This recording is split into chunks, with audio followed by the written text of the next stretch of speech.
What do you do when your faith system no longer fits? Because sometimes you outgrow it. Sometimes you graduate, you ascend. You leave the old, itchy, worn-out way and you begin to walk in the new. Sometimes you grow.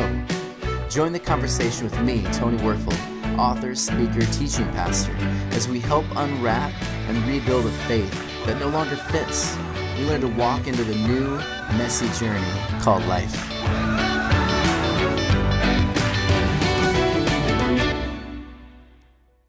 Hello everyone, welcome back. We are about to experience an interview with Carolyn O'Neill. This is a friend of mine who has gone through a lot of craziness in her life, and it's actually brought a lot of beautiful understanding and wisdom from her own experiences in life. Her and I are about the same age. We're good friends. And every time I talk to Carolyn, there's just so much wisdom and so much fun when we're talking about how to grow, how you view the divine, how to move through pain, addiction, all of those things. And so that will all be wrapped up in this interview. And so we did this interview at Ethos just a couple weekends ago, and I think you're really going to like this. It's a little bit longer, but it is completely worth the listen. I'm going to introduce you to a friend of mine who is just an awesome person. And you're a really loving group, and so you're going to give her a nice round of applause as she bravely comes forward.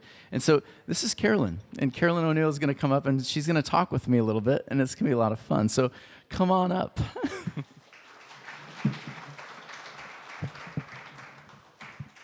don't know how this microphone is supposed to...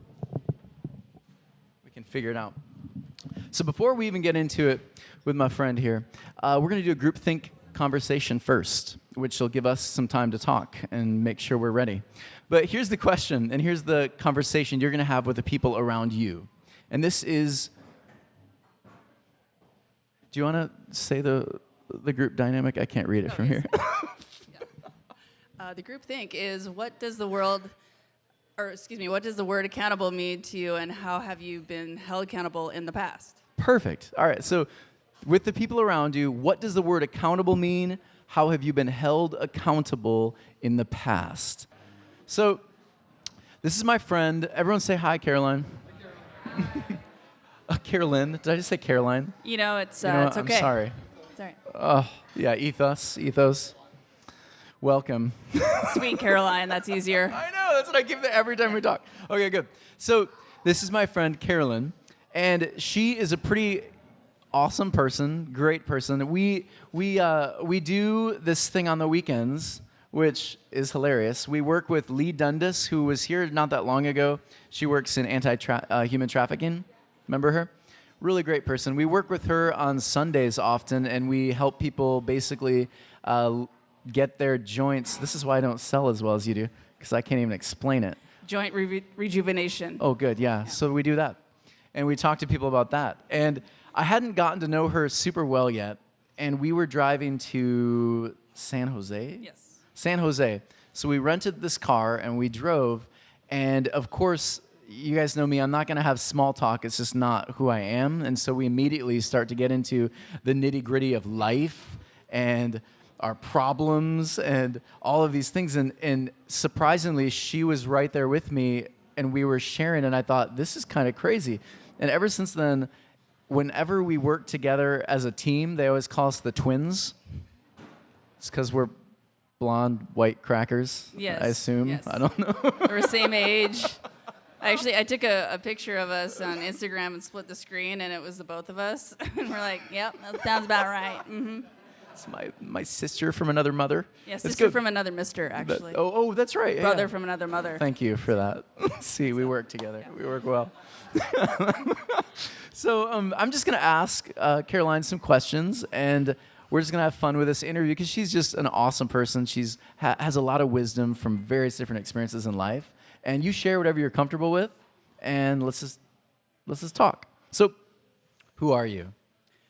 What do you do? That's always the question what do I do? Yeah, because you do something other than stem cell. Yes. I always find it interesting. I was having this conversation recently, how when we introduce ourselves to people, we always ask, so what do you do? And like that has a defining landscape over who we actually are. I do nothing. I live in the basement. Yeah. So who am I? I am born and raised Irish Catholic from Montana. I am a snowboarder. I am an avid outdoors person. I've broken 16 bones. I'm a philanthropist. I'm fairly good at sales when my paycheck says so sometimes. Nice. It's good when it says so. I'm a creative. I'm an empath, as in empathetic.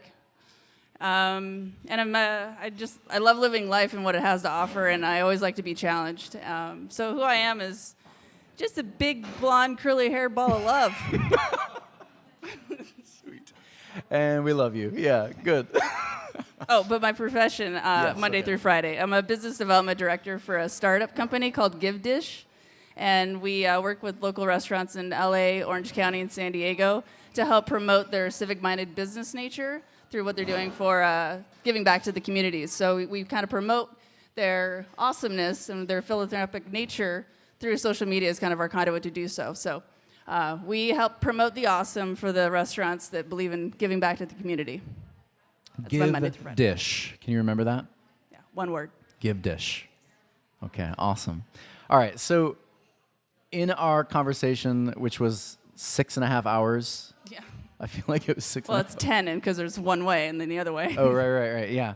So you have tons of wisdom because you've gone through a really interesting life. And it's been a life of ups and downs and challenges, moving through addiction, learning how to process better, basically how to be a fuller, better human being. So can you kind of share with us, that's a lot to ask in one question. Yeah, I got 38 years experience. Yeah. Where do you want me to start? So good luck with that. Let's Okay, see where you go. thanks, sweet. It's good. No, so I would say, what did it look like growing up, and where did things begin to change and shift for you? Let's maybe go there Okay. first. So in the context of spirituality and religion, I grew up in kind of two separate homes. My parents have been divorced ever since I was born. I was kind of the get back together baby. I don't really understand how they procreated in the first place. Well, I mean, I understand how they did that, but how they stayed together was an anomaly. So my dad's side was very Catholic, and then my mom's side was, fairly agnostic. And I was baptized Catholic and went through catechism. And, when it was convenient for me, 50% of the time, and when I was getting religion when I was growing up, when I'd spend holidays and Christmases at my dad's, we'd go to church. And that church was, the Catholic church, go to the weddings, and in my personal experience, you kind of nod off, and you're, sitting at the pew, you stand up, you sit down, you kneel, you stand up, you sit down, you kneel. You're not too, they wanted me to do Sunday school, and didn't really have the whole experience of the religious, because I was with my mom, and she was, kind of agnostic because she went to a Catholic school. So that's kind of like my spiritual background growing up. And then I guess where to start from there, help me out there. Okay, good. So you grew up with this you had many different viewpoints. You had one very traditional, and the other is kind of throw out all the tradition, and we just don't know. Like, could be about anything. Yeah, it was kind of like choose your own adventure growing up, which was great. Those are fun. My mother's side was very amazing in allowing me to make my own mistakes. So as a kid growing up, I always wanted to, as my mom would say, push the envelope. So I was a snowboarder, I was a skateboarder, I was a mountain biker. I wanted to always do the things that I wanted to do as I did them. Yeah, this sounds so familiar if you know my daughter, Ashlyn. Yeah. She's amazing. Yes. So, keep skating, girl, by the way. Yeah. So, long story short, I've always prided myself on being very goal-oriented, having, I want to achieve this, so I did it. And I kept on moving forward. I was very tough as a kid. I grew up on a ranch at my dad's, and so I never got the excuse because I was a female. I couldn't get up at 5 o'clock in the morning, go out and dig ditches and build barbed wire fences, break cattle, et cetera, et cetera. So that kind of gave me a foundation. Break cattle. Break cattle. I don't even know what that means, but I feel like that's really... That's for another Carolyn podcast. drives a big truck. Yeah. It's funny, we are very similar in some ways, and then you see me driving this little Versa. And so she's got this big diesel truck, and I'm in the Versa, which is... Well, we can actually put your Versa in my truck. Yeah, I think we probably could. That's what we call a gas mileage. That's beautiful. Yes, so I guess it's always been, I prided myself on being, having like this fortitude, this toughness, this drive to always be what I wanted to be. And, as an athlete in high school, I ended up, competing competitively in snowboarding. I graduated from college. I started a nonprofit when I was 19 because somebody told me no. And I was like, oh, is that right? Well, I'm going to do it then. So every time somebody's told me no, it's been kind of my motivation to tell them to go pound sand, and I will show you. So. That's fantastic. All right, so yeah. take us through now. Things, that was you growing up. You were just this kick booty girl who just decided I'm going to do what I want to do and follow the passions I have. Things started to kind of take a different turn, and we started to move towards some brokenness. Yes. And by the way, let me just make this very obvious statement. Are Carolyn and I, why do I keep wanting to say that? Yeah. Carolyn and I the only ones in this room that have ever dealt with a vice? Yeah, okay, good. So we're all in this together. We're all in this together. I just made that reference. Good. Okay, let's move on. So take us through that, where that went, what you learned from that. Sure. So life gets lifey, and that happens often. So I had several injuries, several relationships. It's hard to explain because it's not one thing, right? Life just kind of happens. And then my habit was I'm tough enough and I'm strong enough, I can deal with this. So what I did is, challenge accepted or challenge uncomfortable, and then I would toss it aside. And then I wouldn't really deal with whatever pain or vulnerability that I was actually facing at the time. So I would just shove it in my big toe for a really long time. Things that happen, unfortunately, that happen to a lot of girls at a young age, so I don't talk about those things. Things that happen, growing up in college and high school, you don't talk about these things. So you feel like you are strong enough and you have the strength to kind of carry this weight with you every day. Because we don't need to talk about it, because that makes it real. That makes it uncomfortable. That makes it vulnerable. We need to be able to ignore it and move on. Yes, let's fully ignore it. It's healthy. Fully. And it was my experience that, again, it wasn't one thing, but I didn't really have a coping mechanism. So I turned to a certain libation that was my jam. It settled a lot of things. It made me had a sense of ease and comfort.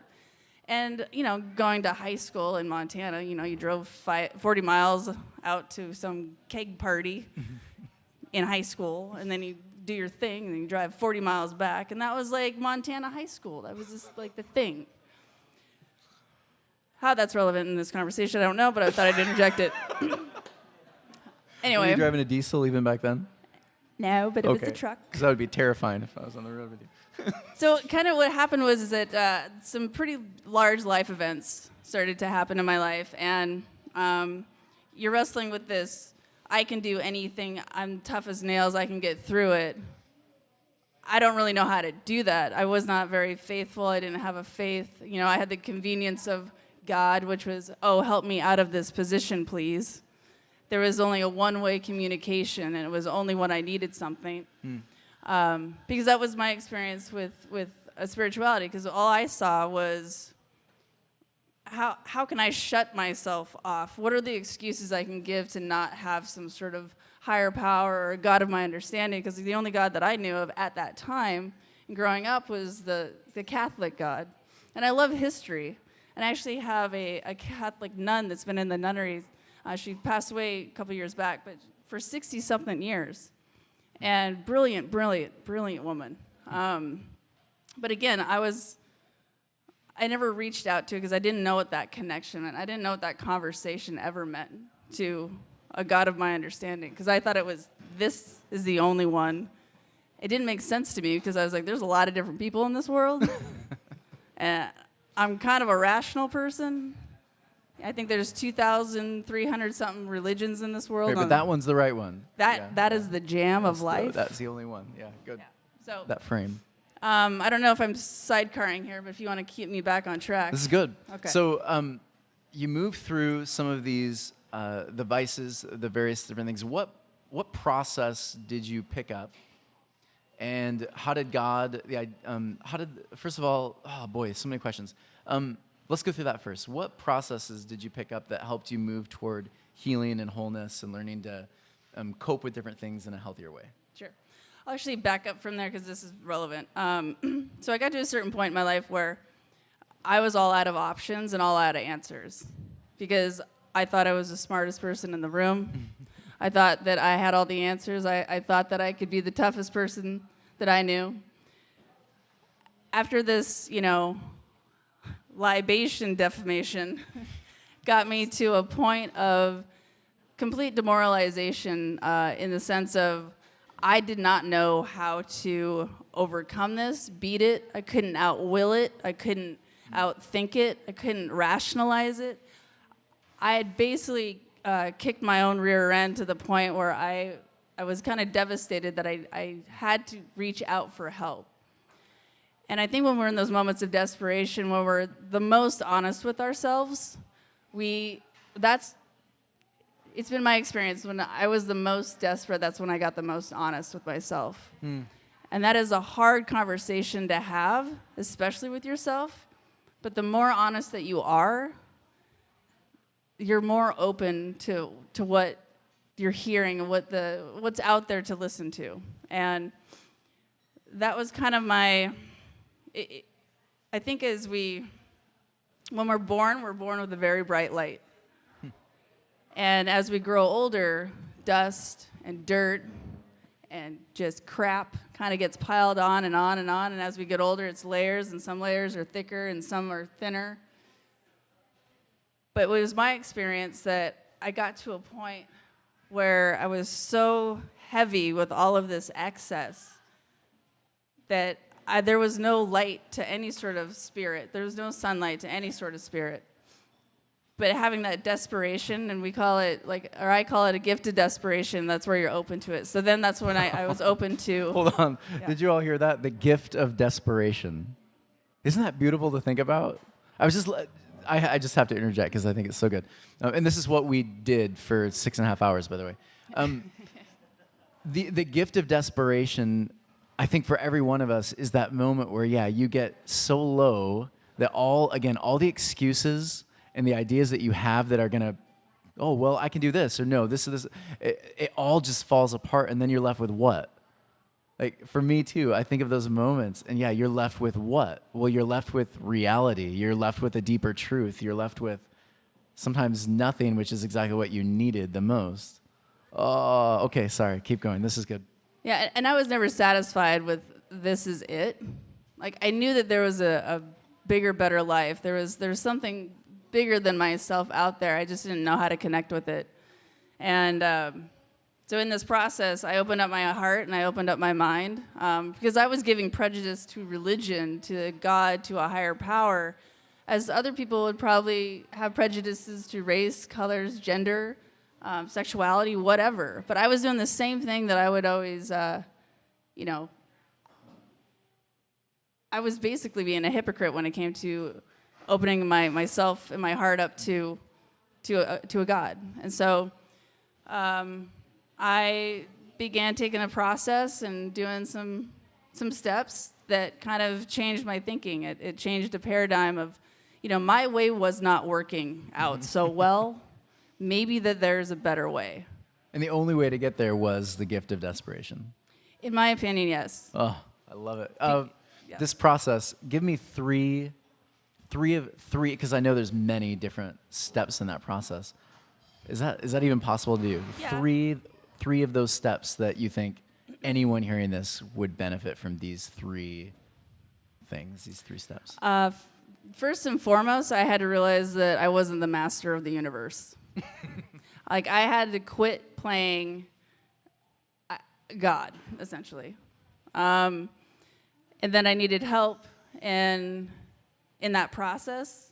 So I understood that I wasn't the master of the universe. I needed help in finding out who was.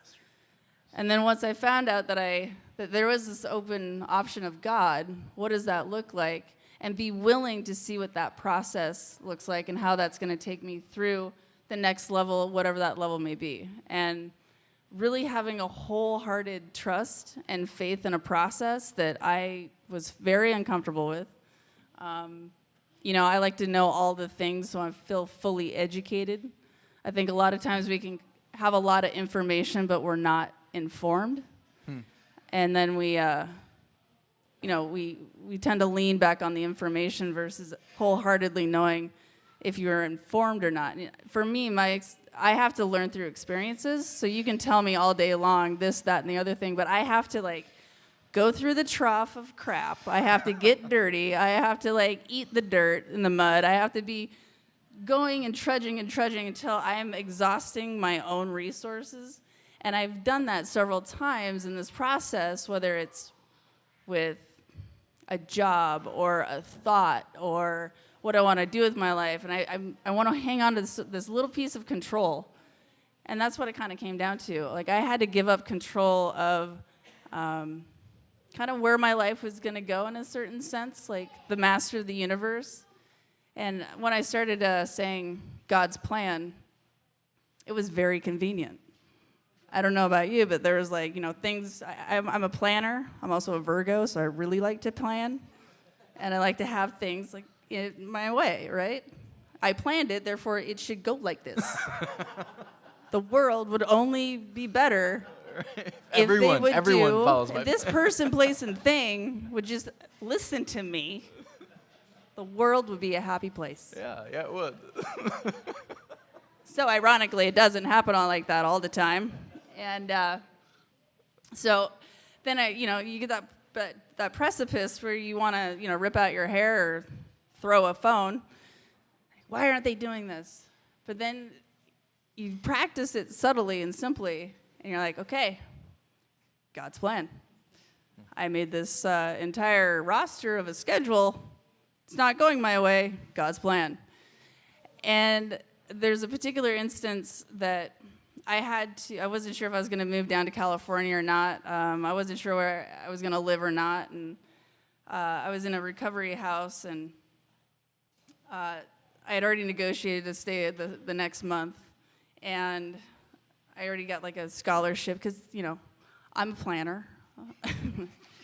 So 8 days before the end of the month, they pulled me into the side. They're like, "Well, we're gonna need your bed for girls that are coming in with insurance," and I didn't have insurance. I basically spent my 401k to my life, so it was the best investment ever. But I didn't have insurance.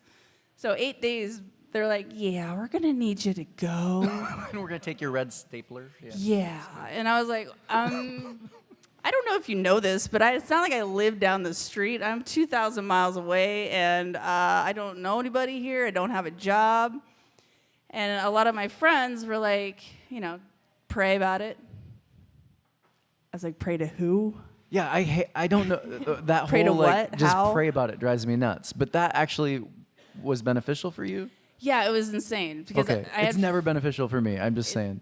It drives me nuts. But for you, it worked. Well, here's the thing. I had to trust the process of people that have been in my shoes and have seen a better way of living. And I really had to wholeheartedly trust in. And they just said, pray. Pray, God will take care of you. And I'm sitting there well, I don't know who I'm praying to, what prayers I'm supposed to be praying of and for, and how does this work? Because I want to take a singular moment thing and put it in a nice shiny box on the shelf so I can categorize it and pinpoint it. But none of that was the case, right? So I had to have blind faith, and it was the first time ever in my life I really had to trust the process. And in doing so, I threw up my hands in the air because as I am not the master of my universe, I had to trust. And so for 4 days, I said, all right, I'm going to do this. I don't know what I'm doing it for, but I'm going to do it. These people have done and walked this path. I have to trust it. So every day for 4 days, I said, God, where do you want me? Where can I be a best service? God, where do you want me? Where can I be a best service? God, where do you want me? Where can I be a best service? And in doing so, 4 or 5 days later, an opportunity came up for me to have a place to stay for like 2 weeks for free. I already had a place kind of lined up in September. That gave me an opportunity to go up to Montana, settle my affairs, sell my house, drive down. And my plan was to stay in this recovery house for another month. God's plan was for me to get challenged, give me an opportunity. Like, here's your opportunity, because I work on evidence. I'm not going to sit there and have blind faith if it's not working. That's just how I roll. So I did. I trusted in the process, and that process was wholeheartedly, like, way better than my plan. Say the prayer one more time. God, where do you want me? Where do you want me? Or, yeah. Now you made me second guess Yeah, I yourself. can't remember. Yeah. God, put me where you want me. Where can I be of best service? Okay, I want to dissect that for just a second. Where do you want me? What does that mean to you when you say, where do you want me? Well, that was, in that context, it was, should I move here or should I go back to Montana? Okay. And then where can I be of best service? Like, where, you know me the best, where is my life going to benefit other people, benefit you, benefit me? Where can I be of service to other people the best? And so really, that prayer is almost a prayer of alignment, like life alignment. I was basically saying, I don't know what to do, and you're going to show me by little secrets, and if I'm paying attention the right way, hopefully I will pay attention, and I'll just say yes. What I love about that is it almost sounds like Jesus takes this time where he says, this kingdom come, thy will be done. Put me in this space where I become more and more awake to the woke. I become woke. That's a Geordie word. I become awakened. Is it awakened? Thank you. Here's the English part of me. Awakened to where there is life and where there isn't, and where I can participate with it. It's beautiful. Yeah, and this is the first time in my life I haven't had a plan. My primary purpose was just to figure out what I wanted. Like, it's so hard to explain. I knew that I had to have a different life. I knew I had to change my entire way of thinking, my entire way of behaving out of 37 years of living. Sounds easy. It totally is easy, yes. Just one book and you're probably ready. Yeah. But what I've found, and this is one of the most beautiful things, and I have to continue to remind myself, otherwise I do go crazy, is that when we sit in discomfort, it is the opportunity for growth. Absolutely. Because we don't, if life was so easy and pleasant, we don't register not only in our brain, but in our heart and our gut. It doesn't register the same way. And with that hurt and that struggle and that pain, like, I know when I'm in discomfort, I'm like, okay, God, I have a lesson here somewhere, and I can't wait to find out what it is. If you could just let me know, like, send me a memo sooner than later, that'd be great. But that's not the case. But I've also found, too, and I I really like analogies because I'm in sales. Yeah. So it's like when you say they, whoever they are, give it up to God. I'm like, okay, I can try that. So I'm like, problem. Here you go, God. You go ahead and take this. This is kind of annoying me. If you could just go ahead and take it, that'd be great. But knowing in my heart and my head, I'm hanging on to like one little thread, like one little horsehair. And I'm like, I'm just going to keep that for me. Nobody knows. But the thing is, I know. And that's the only person that matters. So it's been my experience. And I'm working on it on the daily. But if I know that I have that one little piece I'm holding on to, that is that one thing by the end of the week, by the end of the day, by the end of the month, if I'm holding on to it, it's like I'm holding on to a whole horse tail, trying to control this. And here I'm saying, letting it go, but I'm holding on to this one little horsehair at the end. Like, this is mine. Right. It's my precious. My precious. I can't give it away. That means I don't have any control over this. Right. I am the master of my universe. But not really, because then by the end of the day or by the end of the week, I want to, bang my head against the wall, and then I'm like, why? Else's. Yeah, that's good. But then when I do, it's so profound because, like I said, I experience on evidence, and I work off of evidence. And every time, like, I know We know when we're not letting stuff go. We know. But when I do, and I'm like, all right, it's yours, I can't even tell you how, like, instantaneously the thing that I wanted to have happen in the way that I wanted it to happen, then it would go my way after I fully let go. I want you to just take a minute. I want you to close your eyes. This will be fun. Don't fall asleep. Close your eyes. Think about that one thing you are holding on to right now. You're saying, I have complete control over this thing. It's so important to you. Hold on to it. What's that one thing? I have to have control over this. If I didn't have control over this, it would absolutely drive me nuts. That one thing. You know what it is. Hold on to it for a second. Now ask yourself this question. Do I really have control over that? Do I really have control over it? Turn to the people around you real quick, and just, if you're brave enough, and again, you can just say, I have a friend who, but just say, here it is. This is the thing. Go for it. I'm just going to ask Carolyn one more question. After that question, I'm going to open it up for questions from you, which is kind of fun. She actually agreed to that you could ask her any question you wanted to, and she could answer or not. So just keep that in mind too. So last question is, we're going through the series, Framing the Divine. And again, for some people, God, the divine is a force, a mystery, a process of awakening. Others is a literal middle-aged white man up there in a cloud. Others, it is a father. Others, it's more of a force, ground of being, Paul Tillich kind of thing. So we're all kind of growing in this. How have you, through this whole process, framed the divine? Well, when I was struggling to try to find what God meant to me, I've always had spiritual experiences when I was out in the mountains and outside.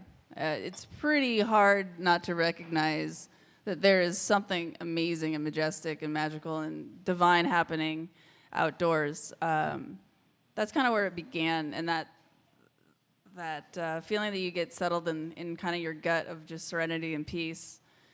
That's where it started. So my framing it now is it has to be a two-way conversation. I don't know if you've ever been in a relationship before and you're not really communicating, but you're blaming the other one for like not knowing what you're thinking and how you should be feeling. No one in this room understands that, right? Right. You should know. You should know. How long have we been dating? So I thought this. Yeah. So you should have thought that. Correct. Yeah, good. So I'm understanding that it's a fully two-way conversation. So you have to be like, these are the things, and it's not I want. It's more, how can I help? How can I be of service? What are the, like, how can I contribute? And by starting that dialogue, you know, I get everything that I need from my God today. And it's always evolving. I mean, for an example, and I don't know if I'm squirreling out here, but... I'm squirreling out. I love it. But when I was in my early 20s and I had my nonprofit and thought I was very fancy, I've always wanted to be a business owner. I've always thought I had an acumen for business, and it wasn't until like I got sober, I came out to California, I literally said, all right, God, you can have my life. I really don't know what you want from me, but I'm just going to follow this parameter. And the life that I live today is just truly amazing. The people that I surround myself with, the position at work that I'm in, the experiences. And so that is a direct reflection of my connection with my higher power, with my God. If I feed that, and I have to nurture it, just like in a relationship, then my benefit is that I don't go crazy, for one. And That's helpful. yes, you know, little sidebar there. But I know that I can fully trust in this process, and I know that my frustrations don't have to be as big as I make them, because at the end of the day, life is pretty good as long as I'm staying out of my own way. And how I frame God today is a lot of love, a lot of open-mindedness, compassion, understanding, and even my aunt, when I was kind of struggling with the whole God thing, like, oh my God, Catholics and women and the gays and the genocides and the history, all of the things that I just watched on TV, never studied, that's my opinion. Right? That was basically my education on God. She was just like, God is love. And it wasn't until I talked to Tony recently in our epic car ride that he's like, what if, love is God? Yeah. And that was powerful, man. That hit me. With all of the noise that we have in our society and what we think and feel, and, feelings aren't facts, for one. I hope you've been taking some of these one-liners that she's been dishing out. They're so good. One more time. Feelings aren't facts. Feelings aren't facts. Oh, okay. Please keep going. Oh, here's another good one. What you think of me is none of my business. I need that tattooed on me or something so I can see it every day. That is a really good one. Because if you're focusing on your authentic self and that's your parameter, that's your gauge, I'm doing me, and that's where my experience in this last year has been. I want to be, how can I be the most authentic self? How can I be the best version of me? But it does take work, and I have to have that two-way street. And I adore your opinions. I love your feelings, and I appreciate your thoughts. But it's none of my business what you think. So. How can we put that on a billboard? One-liner. Very carefully. All right, we'll move on. Any questions for Carolyn right now? Anything that you just thought, oh, this is good. Can you say more about this? Or anything that's popping up? Yes. What was the final straw that kind of broke where you went into the desperation thing, that moment? Let's see. Full transparency, it was my third DUI. I had one when I was 19, 30, 37. 1,000 times that I said I was never going to do this again. I had lost my job because I was a sales rep, so I had to drive. And then I would always okay, well, that's fine. I'll just get another job. My resume is good. So I got another job. Was in Charlotte, North Carolina. I was like, if I could just get a new job, if I could just fill this hole, if I could just, I didn't mention this earlier, but I filled my value with things. So whether it was who I was dating, the house that I had, the car that I drove, the job that I had, the title, I had all those things, and that's how I perceived my own value. I kind of knew subtly I had to lose all those things in order to really understand how I worked. Because once you have nothing, then you understand the value of what you have. And it was a point where I went to that job interview thinking, oh, I'll crush it at this job. I'll make $100,000. I can get the house again. Rinse, recycle, repeat, right? So I feel like that group over there got that, man. Yeah. Yeah. And so I went to this job interview. I was late once because I, drank. And I was like, oh, it's jet lag. So I was an hour late to the meetings. And they're like, oh, it's fine. You're from Montana. Jet lagged from Charlotte, North Carolina. It's 2 hours, okay? And then I was late again, 2 hours. And then as I was packing up the laptop and the iPhone, they're like, yeah, we're going to need to talk to you for a second. And they're like, yeah, well, this isn't working out. And I was like, yeah, that sounds about right. So I gave them the laptop and the phone back. I got back to Montana. Sorry, this is a really long answer. I got back to Montana. I had to tell my family, everybody's excited about this new job. Oh, it didn't work out, something, whatever. I was lying to myself, lying to my family, most importantly, lying to myself. And I didn't know how to deal with it. I did what I did. And I did what I did, distracting myself from myself until I got to my roommate at the time. I was probably 3 or 4 months behind on rent. I went from a 2,000 square foot house to a 400 square foot room. And she wanted me to move out. And then I don't know, it hit me. I sat down on my bedroom floor. I prayed to my grandmother and my aunt a lot, because that was my connection that I could see. And then I just went online and I picked up the phone and started calling treatment centers. But it was like it was such a moment that you are confronted with the reality that you're in, and all this BS that we tell ourselves, like, I am this, I am that, I look like this, I'm going to wear this mask, I'm going to put this mask on for this group, for that people, for this. But all those masks are off, and you're sitting with yourself. You're like, how did you get here? Mm. And once I was confronted with that reality, I knew that I was not the master of my universe, and I needed help to figure this out. So good. Yep. Yeah, so the question is the idea, reframing God, seeing God as bigger than just a middle-aged white man, but even bigger as even expressions of love. How has that changed kind of your path or your view, how you practice, any of those kind of things? Well, sure, the whole God is love, but what if love is God?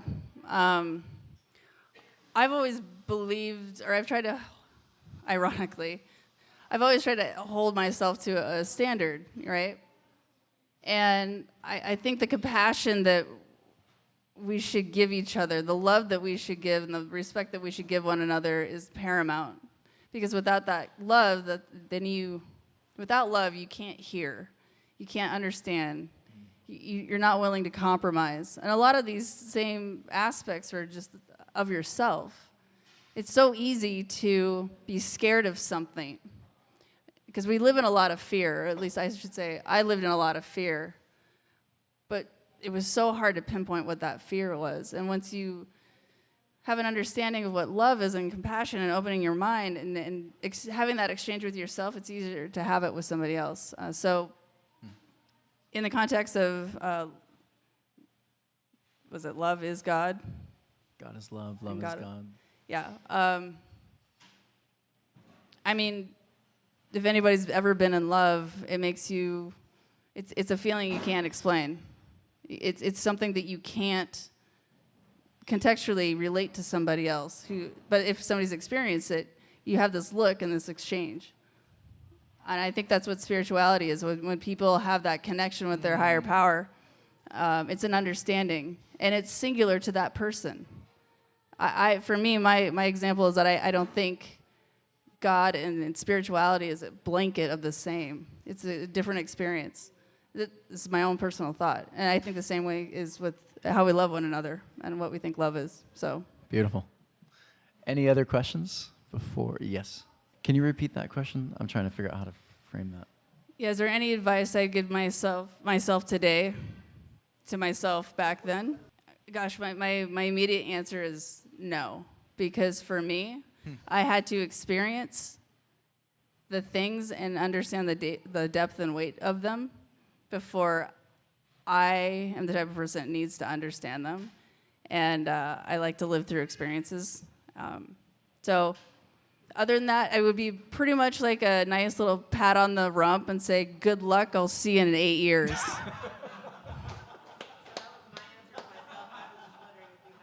Yep. Oh, I love it. Good luck with that. Good luck with that. You're going to make it. Yeah. You're going to make it. Good stuff. Good game. Good game. Did you guys enjoy this? Please give Carolyn a big hand. I hope you enjoyed that as much as I did. That was so much fun doing this interview. Again, what you think of me is none of my business. Those kind of ideas, that kind of wisdom, I hope you can learn to apply it for yourself as well. And again, learning to frame the divine as a process of growth, change, movement, understanding, that is a beautiful idea. One that I think will continue helping shape the larger picture of that, the divine, the understanding, the growth, the movement, the change, the ground of being, whatever you call God. I hope that continues to grow and expand, and I hope this interview helped. And as always, please consider donating to patreon.com/Tony Werfel. And as always, we are continuing creating content. And I hope you'll enjoy more and more of the content we have for you. And the book, I've had so much good response from you. And I really think I think this book is going to happen at the end of the year. And I think we're going to have something really powerful to share, and you participated in it. And again, if you want to be a part of that group of people helping create this book, please be a patron. We'll talk to you soon. Love y'all. Bye.